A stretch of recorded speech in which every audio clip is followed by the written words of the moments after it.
ಆಸ್ಟ್ರೋಯೋಗಿ ತಲ ಜ್ಯೋತಿಷ್ಯ ಸಮಾಲೋಚನೆ ಉಚಿತ. ಹಿಂದೆ ಡೌನ್ಲೋಡ್ ಮಾಡಿ. ನಮಸ್ಕಾರ, ನನ್ನ ಹೆಸರು ರಾಹುಲ್, ಆಸ್ಟ್ರೋಯೋಗಿ ಕಡೆಯಿಂದ. ಸೊ ಇವಾಗ ಈ ವರ್ಷ 2024 ಹೆಂಗಿದೆ ಅಂತ ನಿಮ್ಗೆಲ್ಲರಿಗೂ ತಿಳಿಸ್ಕೊಡ್ತೀನಿ. ಅದಕ್ಕೆ ಮುಂಚೆ ಇವಾಗ ನಾನೇನು ಹೇಳ್ತಾ ಇದ್ದೀನಿ ಸ್ವಲ್ಪ ಇನ್ಪುಟ್ಸ್ ಕೊಡ್ತೀನಿ ನಿಮಗೆ. ಈ ವರ್ಷ ಯಾವ ಥರ ಇರುತ್ತೆ ಅಂತ ಹೇಳಿದ್ರೆ 2024 ಬಂದ್ಬಿಟ್ಟು ನಮ್ಮ ದೇಶದಲ್ಲಿ ಸುಮಾರಷ್ಟು ಬದಲಾವಣೆಗಳು ಆಗುವಂಥ ಸಾಧ್ಯತೆಗಳಿದೆ. ಡೆವಲಪ್ಮೆಂಟ್ಸ್ ಅನ್ನೋದು ತುಂಬ ಚೆನ್ನಾಗಿ ಆಗ್ತದೆ ಈ ವರ್ಷ. ಯಾಕೆಂತ ಹೇಳಿದ್ರೆ ನಮ್ಮ ಒಂದು ರಾಜ್ಯದಲ್ಲಿ ಏನೇನು ಒಳ್ಳೆಯದು ಅಂತ ಹೇಳಿದ್ರೆ ಕೆಲವೊಂದು ಸತಿ ಗುರುವಿನ ಒಂದು ಪ್ರಭಾವ ತುಂಬಾ ಇಂಪ್ಯಾಕ್ಟ್ ಆಗುತ್ತೆ. ನಮ್ಮ ರಾಜ್ಯದಲ್ಲಿ, ನಮ್ಮ ದೇಶದಲ್ಲಿ ಗುರುವಿನ ಒಂದು ಪ್ರಭಾವ ತುಂಬಾ ಚೆನ್ನಾಗಿ ಅನುಕೂಲಕರವಾಗಿರುತ್ತದೆ. ಸೊ ಅದರಿಂದಾಗಿ ಸುಮಾರಷ್ಟು ಜನಗಳಿಗೆ ಎಷ್ಟು ಉತ್ತಮವಾಗಿರುವಂಥ ಆಪರ್ಚುನಿಟಿ ಸಿಗುವಂಥ ಸಾಧ್ಯತೆಗಳಿದೆ. ರಿಸೆಷನ್ಸ್ ಎಲ್ಲ ಇರೋ ಥರ ಕಾಣಿಸ್ತಾ ಇಲ್ಲ. ಅದೆಲ್ಲ ಸೆಟ್ಲ್ ಆಗಿಬಿಟ್ಟು ಎಲ್ಲರಿಗೂ ಎಂಪ್ಲಾಯ್ಮೆಂಟ್ ಲೆವೆಲ್ ಚೆನ್ನಾಗಿರುತ್ತದೆ, ಎಂಪ್ಲಾಯ್ಮೆಂಟ್ ರೈಸ್ ಆಗ್ತದೆ, ಎಲ್ಲರಿಗೂ ಕೆಲಸ ಸಿಗುವಂಥ ಸಾಧ್ಯತೆಗಳು ಕಂಡುಬಂದಿದೆ. ಆಮೇಲೆ ಸೆನ್ಸೆಕ್ಸ್ ಅನ್ನೋದು ತುಂಬ ಉತ್ತಮವಾಗಿದೆ ಅಂತ ಕಂಡುಬಂದಿದೆ. ಅದು ಮೊದಲನೇ ಗಂಟದಲ್ಲಿ ತುಂಬ ಒಳ್ಳೆ ರೀತಿಯಲ್ಲಿ ಒಳ್ಳೆ ಲೆವೆಲಲ್ಲಿ ಅದು ಗ್ರೋತ್ ಅನ್ನೋದು ತುಂಬ ಚೆನ್ನಾಗಿರ್ತದೆ. ಅದು ಹಂಗೆ 2024 ಇಡೀ ವರ್ಷ ಚೆನ್ನಾಗಿರುತ್ತೆ ಅಂತಲೇ ಕಂಡುಬಂದಿದೆ. ಸ್ಟಾಕ್ಸ್ ಅನ್ನೋದು ಅನುಕೂಲಕರವಾಗಿರುತ್ತದೆ. ಆಮೇಲೆ ಈ ರಾಜ್ಯದಲ್ಲಿ ವ್ಯವಸಾಯ ಮಾಡ್ತಾ ಇರೋರಿಗೆಲ್ಲ ಎಷ್ಟೋ ಲಾಭದಾಯಕವಾಗಿರುವಂಥ ಸಮಯ ಅಂತ ಕಂಡುಬಂದಿದೆ. ಅವ್ರಿಗೆಲ್ಲ ಎಷ್ಟು ಅನುಕೂಲಕರವಾಗಿರುವಂಥ ಸಮಯ ಅಂತಲೇ ಕಂಡುಬಂದಿದೆ. ಅದೇ ಥರನೇ ಈ ಒಂದು ವರ್ಷದಲ್ಲಿ ಪ್ರಾಪರ್ಟಿ ರಿಲೇಟೆಡ್ ಅದು ಇವಾಗ ರಿಯಲ್ ಎಸ್ಟೇಟ್ ಫೀಲ್ಡ್ ಅವ್ರಿಗೆಲ್ಲ ಒಳ್ಳೆ ಲಾಭ ಸಿಗುವಂಥ ಸಾಧ್ಯತೆಗಳು ಕೂಡ ಕಂಡುಬಂದಿದೆ. ಎಲ್ಲರಿಗೂ ಮನೆ ತಗೊಳ್ಳುವಂಥ ಯೋಗ ಇದೆ. ಸುಮಾರಷ್ಟು ಜನಗಳಿಗೆ ಮಿಡಲ್ ಕ್ಲಾಸಲ್ಲಿ ಇರೋರಿಗೆಲ್ಲ ಮನೆ ತಗೊಳ್ಳುವಂಥ ಯೋಗ ಕಂಡುಬಂದಿದೆ. ಭೂಮಿ ಲಾಭ ಅಂತ ಕಂಡುಬಂದಿದೆ. ಸೊ ಅದರಿಂದಾಗಿ ಅನುಕೂಲಕರವಾಗಿದೆ ಅಂತಲೇ ಕಂಡುಬಂದಿದೆ. ಸೊ ಅದೇ ಥರನೇ ಸುಮಾರಷ್ಟು ಒಳ್ಳೆ ಎಕ್ಸ್ಪೀರಿಯನ್ಸು ಈ ಒಂದು ವರ್ಷ ಎಲ್ಲರಿಗೂ ಇರುವಂಥ ಸಾಧ್ಯತೆಗಳು ಕೂಡ ಕಂಡುಬಂದಿದೆ. ಈ ದೇಶದಲ್ಲಿ ಸುಮಾರಷ್ಟು ಒಳ್ಳೆ ಗ್ರೋತ್, ಒಳ್ಳೆ ರೀತಿಯಲ್ಲಿರುವಂಥ ಬೆಳವಣಿಗೆ ಇರುವಂಥ ಸಾಧ್ಯತೆಗಳು ಕೂಡ ಕಂಡುಬಂದಿದೆ. ಪೊಲಿಟಿಕಲ್ ಫೀಲ್ಡಲ್ಲಿ ಒಳ್ಳೆ ಸಕ್ಸಸ್ ಇರುವಂಥ ಸಾಧ್ಯತೆಗಳು ಕೂಡ ಕಂಡುಬಂದಿದೆ. ಕೆಲವೊಬ್ಬರಿಗೆಲ್ಲ ಹೊಸದಾಗಿ ಬರುವಂಥ ಕ್ಯಾಂಡಿಡೇಟ್ಸ್ಗೆಲ್ಲ ಸಕ್ಸಸ್ ರೇಟ್ ಜಾಸ್ತಿ ಕಂಡುಬಂದಿದೆ. ಅದೇ ಥರನೇ ಪೊಲಿಟಿಷಿಯನ್ಸ್ಗೂ ಅದೇ ಥರನೇ ಒಳ್ಳೆ ಹೆಸರು ಪಡೆಯುವಂಥ ಸಾಧ್ಯತೆಗಳು ಕೂಡ ಕಂಡುಬಂದಿದೆ. ಅದೇ ಥರನೇ ಕೆಲಸದ ಗೌರ್ಮೆಂಟ್ ಫೀಲ್ಡಲ್ಲಿ ಅದು ಸರ್ಕಾರಿ ಕೆಲಸ, ಸರ್ಕಾರಿ ನೌಕರಿಗೆ ಆಪರ್ಚುನಿಟೀಸು, ವ್ಯಾಕೆನ್ಸೀಸ್ ಜಾಸ್ತಿ ಇರುವಂಥ ಸಾಧ್ಯತೆಗಳು ಕೂಡ ಕಂಡುಬಂದಿದೆ. ಎಲ್ಲರಿಗೂ ಕೆಲಸ ಸಿಗುತ್ತದೆ. ಸೊ ಅದರಿಂದಾಗಿ ಒಳ್ಳೆ ಒಂದು ಚೇಂಜಸ್ಸು ಈ ದೇಶದಲ್ಲಿ ಬರುವಂಥ ಸಾಧ್ಯತೆಗಳಿದೆ. ಕೆಲವೊಬ್ಬರಿಗೆಲ್ಲ ಗೌರ್ಮೆಂಟ್ ಕಡೆಯಿಂದ ಒಳ್ಳೆ ಒಳ್ಳೆ ಒಂದು ಸಹಾಯ ಸಿಗುವಂಥ ಸಾಧ್ಯತೆಗಳು ಕೂಡ ಕಂಡುಬಂದಿದೆ. ಎಷ್ಟೋ ಅನುಕೂಲಕರವಾಗಿರುವಂಥ ಒಂದು ಸಮಯ ಅಂತಲೇ ಹೇಳ್ಬೋದು. ಅದೇ ಥರನೇ ದೇಶದಲ್ಲಿ ಕೆಲವೊಂದು ಒಳ್ಳೆ ಪ್ರೋಗ್ರೆಸ್ ಇರುವಂಥ ಸಾಧ್ಯತೆಗಳು ಕೂಡ ಕಂಡುಬಂದಿದೆ. ಅದೇ ಥರನೇ ನಮ್ಮ ದೇಶದಲ್ಲಿ ಎಷ್ಟೋ ವಿಷಯಗಳಿಗೆ ಅದು ಏನೇನು ಕಷ್ಟಗಳಿತ್ತು ಅಂತ ಹೇಳಿದ್ರೆ ದುಡ್ಡಿನ ವಿಷಯದಲ್ಲಿ ಆಗಲಿ ಸುಮಾರಷ್ಟು ಜನಗಳಿಗೆ ಕಷ್ಟಗಳಿತ್ತು. ಆ ಕಷ್ಟಗಳೆಲ್ಲ ಸ್ವಲ್ಪ ಕಮ್ಮಿ ಆಗುವಂಥ ಸಾಧ್ಯತೆಗಳಿದೆ. ಎಷ್ಟೋ ಒಂದು ಬದಲಾವಣೆಗಳು, ಮೇಜರ್ ಚೇಂಜು ಈ ಒಂದು ವರ್ಷದಲ್ಲಿ ನಿಮಗೆ ಕಾಣಿಸ್ಬೋದು. ಸೊ ಆ ಥರ ಇದೆ ಈ ಒಂದು ವರ್ಷ. ಅದೇ ಥರನೇ ಈ ಒಂದು ವರ್ಷದಲ್ಲಿ ಬರುವಂಥ ಕೆಲವೊಂದು ಒಕೇಶನ್ಸ್ ನಾನು ನಿಮ್ಗೆ ಹೇಳ್ತೀನಿ. ಮೊದಲನೇ ಒಂದು ಇದು ಸೂರ್ಯಗ್ರಹಣ ಅನ್ನೋದು 8 ಏಪ್ರಿಲ್ 2024 ಸೋಮವಾರದ ದಿನ ಆಗ್ತಾ ಇದೆ, ನಡೀಲಿಕ್ಕಿದೆ. ಎರಡನೇ ಸೂರ್ಯಗ್ರಹಣ ಬಂದು 2 ಅಕ್ಟೋಬರ್ 2024 ಬುಧವಾರದ ದಿನ ಆಗಲಿಕ್ಕಿದೆ. ಚಂದ್ರಗ್ರಹಣ ಮೊದಲನೇ ಚಂದ್ರಗ್ರಹಣ 25 ಮಾರ್ಚ್ 2024 ಸೋಮವಾರದ ದಿನ ಆಗಲಿಕ್ಕಿದೆ. ಎರಡನೇ ಚಂದ್ರಗ್ರಹಣ ಬಂದು 18 ಸೆಪ್ಟೆಂಬರ್ 2024 ಬುಧವಾರದ ದಿನ ಆಗಲಿಕ್ಕಿದೆ. ಆಮೇಲೆ ಮಕರ ಸಂಕ್ರಾಂತಿ ಬಂದು 15ನೇ ತಾರೀಕು ಜನವರಿ 2024 ಸೋಮವಾರದ ದಿನ ಆಗಲಿಕ್ಕಿದೆ. ಮಹಾಶಿವರಾತ್ರಿ 8ನೇ ತಾರೀಕು 2024 ಮಾರ್ಚ್ 8ನೇ ತಾರೀಕಿಗೆ ಆಗಲಿಕ್ಕಿದೆ. ಅದು ಶುಕ್ರವಾರ ದಿನ, ತುಂಬ ಉತ್ತಮವಾಗಿರುವಂಥ ದಿನ. ಆಮೇಲೆ ಹೋಳಿ ಬಂದು 25 ಮಾರ್ಚ್ 2024 ಸೋಮವಾರದ ದಿನ ಆಗಲಿಕ್ಕಿದೆ. ಆಮೇಲೆ ಈ ಒಂದು ವರ್ಷ ವಿಕ್ರಮ ಸಂವತ್ 2081 ಚೈತ್ರ ನವರಾತ್ರಿ ಬಂದು 9ನೇ ತಾರೀಕು ಏಪ್ರಿಲ್ 2024 ಮಂಗಳವಾರದ ದಿನ ಆಗಲಿಕ್ಕಿದೆ. ಅಕ್ಷಯ ತೃತೀಯ ಬಂದು 10 ಮೇ 2024 ಶುಕ್ರವಾರದ ದಿನ ಆಗಲಿಕ್ಕಿದೆ. ಗಣೇಶ ಚತುರ್ಥಿ ಬಂದು 7 ಸೆಪ್ಟೆಂಬರ್ 2024 ಅದು ಶನಿವಾರದ ದಿನ ಆಗಲಿಕ್ಕಿದೆ. ವಿಜಯದಶಮಿ 12 ಅಕ್ಟೋಬರ್ 2024 ಶನಿವಾರದ ದಿನ ಆಗಲಿಕ್ಕಿದೆ. ದೀಪಾವಳಿ ಬಂದು 1 ನವೆಂಬರ್ 2024 ಶುಕ್ರವಾರದ ದಿನ ಆಗಲಿಕ್ಕಿದೆ. ಸೊ ಇದು ಇದೆ. ಸೊ ಈ ವರ್ಷದ ಶುಭ ಮುಹೂರ್ತಗಳು ಈ ಥರ ಇದೆ. ಸೊ ಇವಾಗ ಬನ್ನಿ, ಮೇಷರಾಶಿಯಿಂದ ಹಿಡಿದು ಮೀನರಾಶಿಯವರೆಗೂ ಈ ವರ್ಷ ಹೆಂಗಿದೆ ಅಂತ ನಿಮ್ಗೆಲ್ಲರಿಗೂ ತಿಳಿಸ್ಕೊಡ್ತೀನಿ. ಅದಕ್ಕೆ ಮುಂಚೆ ಪ್ರತಿಯೊಬ್ಬರಿಗೂ ಈ ವರ್ಷ ಚೆನ್ನಾಗಿರಲಿ ಅಂತ ಹೇಳ್ಕೊಳ್ತಾ, ಹೊಸ ವರ್ಷದ ಶುಭಾಶಯಗಳನ್ನೆಲ್ಲ ಹೇಳ್ಕೊಳ್ತಾ ಈ ವರ್ಷ ಹೆಂಗಿದೆ ಅಂತ ನಿಮ್ಗೆಲ್ಲರಿಗೂ ತಿಳ್ಕೊಳ್ತೀನಿ. ಬನ್ನಿ ನಾವು ತುಲಾರಾಶಿ ಅವರಿಗೆ 2024 ಹೆಂಗಿದೆ ಅಂತ ನೋಡೋಣ. ಈ ತುಲಾರಾಶಿ ಅಂತ ಹೇಳಿದ್ರೆ ಈ ಒಂದು ರಾಶಿಯ ಒಂದು ಸ್ಪೆಷಾಲಿಟಿ ಏನು ಅಂತ ಹೇಳಿದ್ರೆ ತುಂಬ ಸ್ಮಾರ್ಟ್ ಆಗಿರ್ತಾರೆ, ನೋಡೋದಕ್ಕೂ ಒಂಥರ ಯುನೀಕ್ ಆಗಿರ್ತಾರೆ, ಚೆನ್ನಾಗಿರ್ತಾರೆ, ತುಂಬ ಅಟ್ರಾಕ್ಟಿವ್ ಆಗಿರ್ತಾರೆ, ರಿಲೇಷನ್ಶಿಪ್ಗೆ ತುಂಬ ಇಂಪಾರ್ಟೆನ್ಸ್ ಕೊಡ್ತಾರೆ. ಅದೇ ಥರನೇ ಅವ್ರು ಯಾವುದೇ ಒಂದು ಡಿಸಿಷನ್ ತಗೊಳ್ಬೇಕಾದ್ರೂ ಕರೆಕ್ಟಾಗಿ ತಗೊಳ್ತಾರೆ. ಕೆಲವೊಂದು ಸತಿ ಏನಾಗುತ್ತೆ ಅಂತ ಹೇಳಿದ್ರೆ ಆ decision making capability out of tension means ತುಂಬ ಟೆನ್ಷನ್ ಆಗಿಬಿಟ್ಟು ಕೆಲವೊಂದು ರಾಂಗ್ ಡಿಸಿಷನ್ ತೊಗೊಂಡ್ಬಿಡ್ತಾರೆ, ತಪ್ಪಾಗಿರೋ ಡಿಸಿಷನ್ಸು ತೊಗೊಂಡ್ಬಿಡ್ತಾರೆ. ಅದರಿಂದಾಗಿ ಏನಾಗುತ್ತೆ, ಜನಗಳು ಈಸಿಯಾಗಿ ಮಿಸ್ಅಂಡರ್ಸ್ಟ್ಯಾಂಡ್ ಮಾಡಿಬಿಡ್ತಾರೆ ಇವ್ರನ್ನ. ಈ ರಾಶಿಗಿರುವಂಥ ಒಂದು ನೆಗೆಟಿವ್ ಯಾವುದು ಅಂತ ಹೇಳಿದ್ರೆ ಇದೆ, ನೆಗೆಟಿವಿಟಿ ಅಂತ ಹೇಳಿದ್ರೆ ಜನಗಳು ಸ್ವಲ್ಪ ಈಸಿಯಾಗಿ ಮಿಸ್ಅಂಡರ್ಸ್ಟ್ಯಾಂಡಿಂಗ್ ಮಾಡಿಬಿಡ್ತಾರೆ. ಆದರೆ ಇವರು ಆ ಥರ ಅಲ್ಲ, ಆ ಮಿಸ್ಅಂಡರ್ಸ್ಟ್ಯಾಂಡಿಂಗ್ ಮಾಡೋ ಥರನೇ ಅಲ್ಲ. ಇವ್ರು ಬಂದ್ಬಿಟ್ಟು ಪ್ರತಿಯೊಂದು ವಿಷಯನೂ ತುಂಬ ಯೋಚನೆ ಮಾಡ್ತಾರೆ. ಕೆಲವೊಂದು ಸತಿ ಅವ್ರ ಕಡೆಯಿಂದ ತಪ್ಪಾಗಿಬಿಟ್ರೆ ಮಿಸ್ಅಂಡರ್ಸ್ಟ್ಯಾಂಡಿಂಗಲ್ಲಿ ಹೋಗ್ಬಿಡುತ್ತೆ. ಅದರಿಂದಾಗಿ ಏನಾಗುತ್ತೆ, ರಿಲೇಷನ್ಶಿಪ್ಪಲ್ಲಿ ಸುಮಾರು ಸತಿ ಪೆಟ್ಟುಗಳು ಬೀಳ್ತವೆ. ಆದರೂ ಏನಾಗುತ್ತೆ ಅಂತ ಹೇಳಿದ್ರೆ ಇವರಾಗೆ ಹೋಗ್ತಾರೆ ರಿಲೇಷನ್ಶಿಪ್ಪಲ್ಲಿ ಪೆಟ್ಟುಗಳು ಬಿದ್ರೂ ಆ ರಿಲೇಷನ್ಶಿಪ್ ಹೆಂಗಾದ್ರೂ ಉಳಿಸ್ಬೇಕು ಅನ್ನೋ ಲೆಕ್ಕಾಚಾರದಲ್ಲಿ ಅವರೇ ಮುಂದೆ ಹೋಗ್ಬಿಟ್ಟು ರಿಲೇಷನ್ಶಿಪ್ನ ಹೆಂಗಾದ್ರೂ ಸೇವ್ ಮಾಡಬೇಕು ಅನ್ನೋ ಇಂಟೆನ್ಷನಲ್ಲಿ ಅದನ್ನು ಒಳ್ಳೆ ರೀತಿಯಲ್ಲಿ ಸಂಭಾಳಿಸ್ಕೊಂಡು ಹೋಗಕ್ಕೆ ಟ್ರೈ ಮಾಡ್ತಾರೆ. ಇದು ಇವರೊಂದು ಗುಣಗಳು. ಅದೇ ಥರನೇ ತುಲಾರಾಶಿಯವರು ಕೆಲಸದ ವಿಷಯದಲ್ಲಿ ತುಂಬಾ ಡೆಡಿಕೇಟೆಡ್ ಆಗಿರ್ತಾರೆ. ಅವ್ರ ಕ್ರಿಯೇಟಿವಿಟಿ ಅಂತ ಹೇಳಿದ್ರೆ ತುಂಬ ಚೆನ್ನಾಗಿರ್ತದೆ. ಯಾಕೆಂತ ಹೇಳಿದ್ರೆ ಈ ರಾಶಿಗೆ ಅಧಿಪತಿ ಬಂದು ಶುಕ್ರ ಇರೋದ್ರಿಂದಾಗಿ ಎಲ್ಲದರಲ್ಲೂ ನ್ಯಾಯ ಅನ್ನೋದು ಕರೆಕ್ಟಾಗಿರುತ್ತೆ. ಆ ರಾಶಿಯ ಒಂದು ಸಿಂಬಳೆ ಆ ಥರ ಇದೆಯಲ್ಲ, ಅದ್ರದ್ದೊಂದು ಚಿಹ್ನ ಬಂದ್ಬಿಟ್ಟು ತುಲಾರಾಶಿದು ಒಂಥರ ತ್ರಾಸಿದ್ದಾಗಲ್ವ. ಸೊ ಅದರಿಂದಾಗಿ ಏನಾಗುತ್ತೆ, ತುಂಬಾ ಅವರು ಪ್ರತಿಯೊಂದು ವಿಷಯದಲ್ಲೂ ನ್ಯಾಯ. ಅದೇ ಥರನೇ ಅವ್ರ ಹತ್ರ ಯಾವ ವಿಷಯ ಕೇಳಿದ್ರು ಅದ್ರ ಕ್ಲಾರಿಟಿ ಇನ್ನೊಬ್ಬರು ಕೊಡ್ತಾರೆ, ಆದರೆ ಅವ್ರಿಗೆ ಕ್ಲಾರಿಟಿ ಇರಲ್ಲ. ಅವ್ರಿಗೆ ಅಂತ ಒಂದು ಪ್ರಾಬ್ಲಮ್ ಬಂದರೆ ಅದಕ್ಕೆ ನ್ಯಾಯ ಕಂಡುಹಿಡಿಯೋದು ತುಂಬ ಕಷ್ಟಪಡ್ತಾರೆ. ಮತ್ತು ಇನ್ನೊಬ್ಬರು ಪ್ರಾಬ್ಲಮ್ ಬಂದರೆ ಅವ್ರು ಕರೆಕ್ಟಾಗಿ ಕ್ಲಾರಿಟಿಯಾಗಿ ವಿಷಯ ಕರೆಕ್ಟಾಗಿ ಹೇಳ್ಕೊಡ್ತಾರೆ. ನೋಡಪ್ಪ, ನಿನ್ನ ಸಮಸ್ಯೆ ಇದು, ನೀನು ಈ ಥರ ಮಾಡು, ಅಲ್ಲ ನಿನಗೆ ಈ ಥರ ಮಾಡಬೇಕು ಅಂತ ಒಳ್ಳೆ ಒಂದು ಡಿಸಿಷನ್ ಮೇಕಿಂಗ್ ಕೆಪಾಸಿಟಿ ಇನ್ನೊಬ್ರಿಗೋಸ್ಕರ ಅವರು ಕರೆಕ್ಟಾಗಿ ಕಂಡುಹಿಡಿದ್ಬಿಟ್ಟು ಅವ್ರಿಗೋಸ್ಕರ ಹೆಲ್ಪ್ ಮಾಡ್ತಾರೆ. ಹೆಲ್ಪಿಂಗ್ ಮೆಂಟಾಲಿಟಿ ಅವ್ರಿಗೆ ತುಂಬ ಉತ್ತಮವಾಗಿದೆ, ತುಂಬ ಚೆನ್ನಾಗಿದೆ.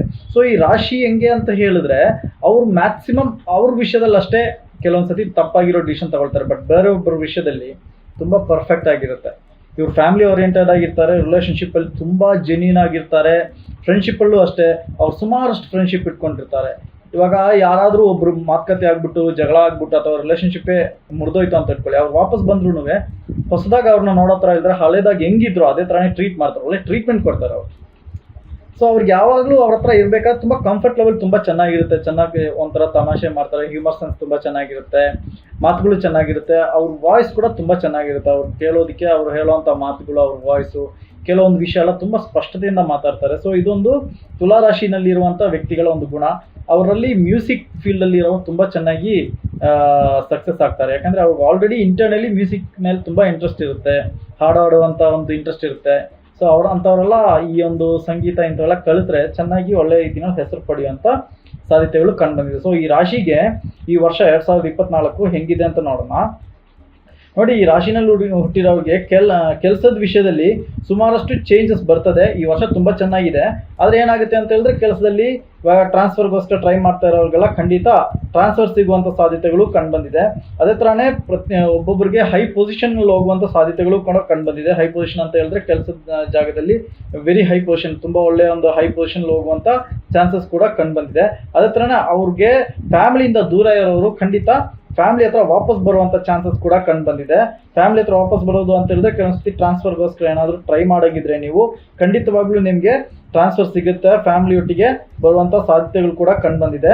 ಅದೇ ಥರನೇ ಕೆಲಸದ ಜಾಗದಲ್ಲಿ ಒಳ್ಳೆ ರೆಕಗ್ನೈಸೇಷನ್ ಕೂಡ ಸಿಗುತ್ತೆ. ಕೆಲಸ ಮಾಡ್ತಾ ಇರೋರಿಗೆ ಕೆಲಸದ ಜಾಗದಲ್ಲಿ ಒಳ್ಳೆ ರೆಕಗ್ನೈಸೇಷನ್ ಸಿಗುತ್ತೆ.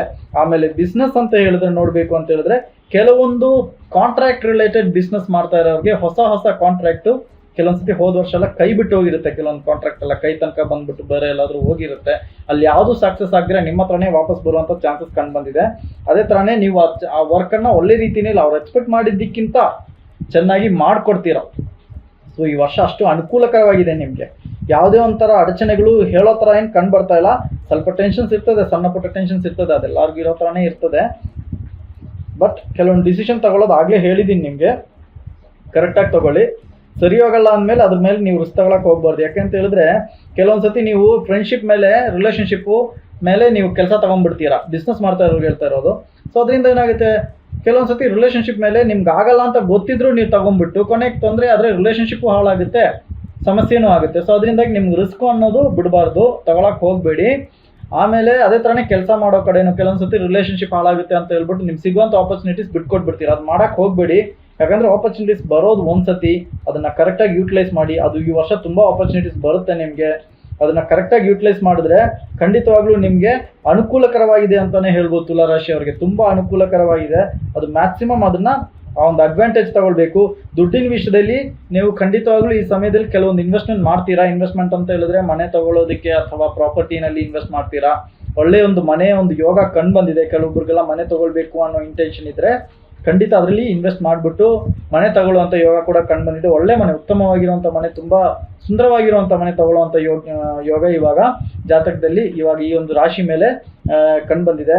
ಅದೇ ಥರನೇ ಅವ್ರಿಗೆ ಕೆಲವೊಂದು ವಿಷಯದಲ್ಲಿ ಏನಾಗುತ್ತೆ ಅಂತ ಹೇಳಿದ್ರೆ ಖರ್ಚಿನ ವಿಷಯದಲ್ಲಿ ಔಟ್ ಆಫ್ ಬಡ್ಜೆಟ್ ಹೋಗುವಂಥ ಚಾನ್ಸಸ್ ಕೂಡ ಇದೆ. ಸೊ ಅದರಿಂದ ಬಡ್ಜೆಟ್ ಮೇಲೆ ಎಚ್ಚರಿಕೆ ವಹಿಸ್ಕೊಳ್ಬೇಕಾಗುತ್ತೆ, ಖರ್ಚುಗಳ ಮೇಲೆ ಎಚ್ಚರಿಕೆ ವಹಿಸ್ಕೊಳ್ಬೇಕಾಗುತ್ತೆ.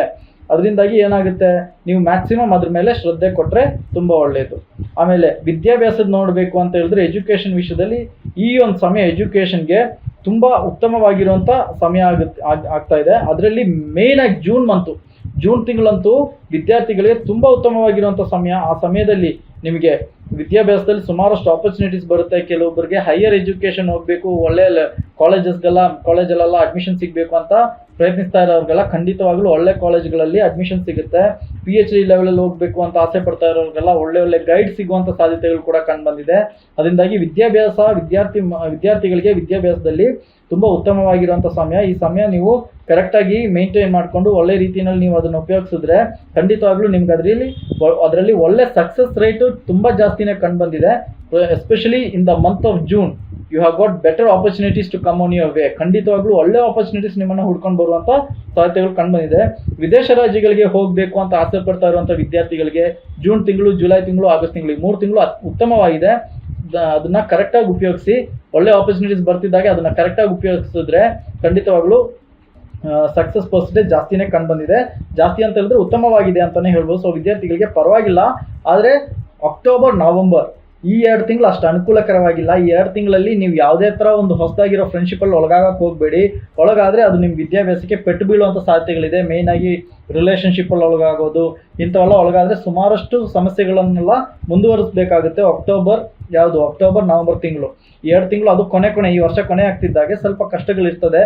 ಆದರೆ ನೀವು ಮುಂಚೆನೇ ಅದಕ್ಕೆ ಬೇಕಾಗಿರೋ ಕೆಲವೊಂದು ತಯಾರಿ ಮಾಡ್ಕೊಂಡ್ಬಿಟ್ರೆ ಆ ಕಷ್ಟ ನಿಮಗೆ ಅಷ್ಟು ಇಂಪ್ಯಾಕ್ಟ್ ಆಗಲ್ಲ.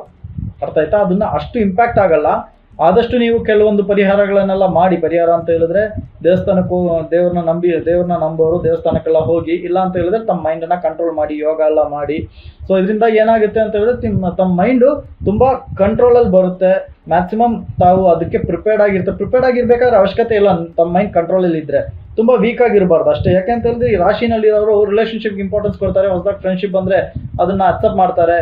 ಆಮೇಲೆ ಅದು ರಿಲೇಷನ್ಶಿಪ್ಪಲ್ಲಿ ಫಾರ್ಮ್ ಆದರೆ ಎಜುಕೇಷನ್ಗೆ ಎಫೆಕ್ಟ್ ಆಗುತ್ತೆ. ಸೊ ಮ್ಯಾಕ್ಸಿಮಮ್ ಅಂಥ ಕೆಲವೊಂದು ವಿಷಯ ಎಸ್ಪೆಷಲಿ ಅಕ್ಟೋಬರ್, ನವಂಬರ್ ಟೈಮಲ್ಲಿ ಮಾತ್ರ ಅದನ್ನು ಅಕ್ಸೆಪ್ಟ್ ಮಾಡೋಕ್ಕೆ ಹೋಗಬೇಡಿ. ಆಮೇಲೆ ನೋಡೋಣ ಮುಂದಕ್ಕೆ ಅದೆಲ್ಲ ಎಷ್ಟು ಮಟ್ಟಿಗೆ ಹೋಗುತ್ತೆ ಅಂತ ಗೊತ್ತಾಗಲ್ಲ. ಯಾಕಂದರೆ ಆ ಸಮಯ ವಿದ್ಯಾಭ್ಯಾಸಕ್ಕೆ ತುಂಬ ಅನುಕೂಲಕರವಾಗಿರುವಂಥ ಸಮಯ. ಆರೋಗ್ಯದ ವಿಷಯದಲ್ಲಿ ನೋಡಬೇಕು ಅಂತ ಹೇಳಿದ್ರೆ ಈ ಒಂದು ಸಮಯದಲ್ಲಿ ಆರೋಗ್ಯ ಅಷ್ಟು ಕೆಟ್ಟದಾಗೋ ಥರ ಕಾಣಿಸ್ತಾ ಇಲ್ಲ. ಸಮಸ್ಯೆಗಳಿತ್ತು, ಬಟ್ ಇವಾಗ ಆರೋಗ್ಯ ಚೆನ್ನಾಗಾಗುತ್ತೆ. ಈ ವರ್ಷದಲ್ಲಿ ಆರೋಗ್ಯ ಅನುಕೂಲಕರವಾಗಿದೆ ಅಂತಲೇ ಕಂಡು ಬಂದಿದೆ.